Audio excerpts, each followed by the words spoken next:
السلام علیکم، simply life میں ایک بار پھر ویلکم۔ آج جو کہانی سنانے جا رہی ہوں وہ سچی کہانی ہے۔ بہت سال پہلے سردیوں کے دن تھے، بہت سخت ٹھنڈ تھی، بارش تھی اور رات کا وقت تھا۔ ایک بہت بڑی حویلی میں ایک کرائے کے کمرے میں رہنے والی میاں بیوی اور بچی، جس بچی کی عمر تقریباً 10 سال تھی، مکان مالک نے ان کو کرایہ نہ دینے پر گھر سے نکال دیا۔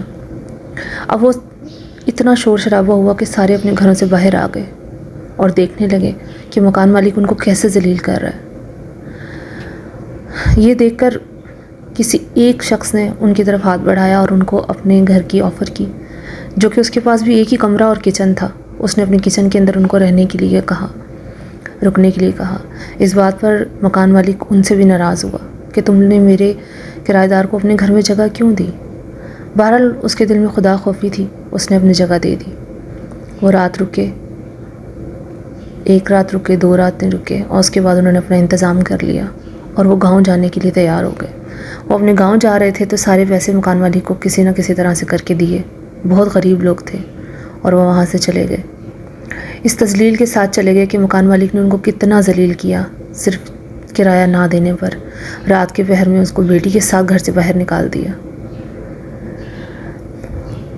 اس کے بعد کچھ سالوں کے بعد ایسا ہوا کہ سب کچھ ختم ہوتا گیا۔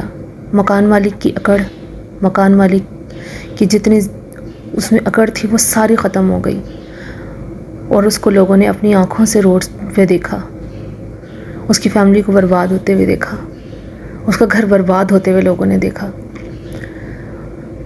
سمجھ نہیں آتی کہ لوگ اتنے انا پرست کیسے ہو سکتے ہیں۔ ان کو پتہ بھی ہے کہ جیسا ہم نے کیا ہمیں ویسا بھگتنا بھی ہے، ہر انسان یہ جانتا ہے، لیکن پھر بھی زیادتیاں کرنے سے باز نہیں آتا، کسی کا دل دکھانے سے باز نہیں آتا۔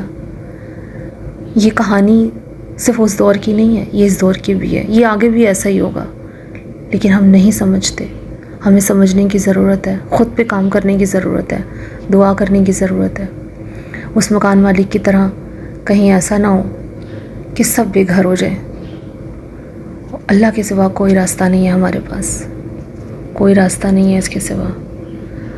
امید کرتی ہوں کہ آج کی سٹوری آپ کو اچھی لگے گی۔ بہت کم ٹائم کے لیے بناتی ہوں تاکہ آپ کو سن سکیں۔ اس کے ساتھ مجھے دیں اجازت۔ اللہ حافظ۔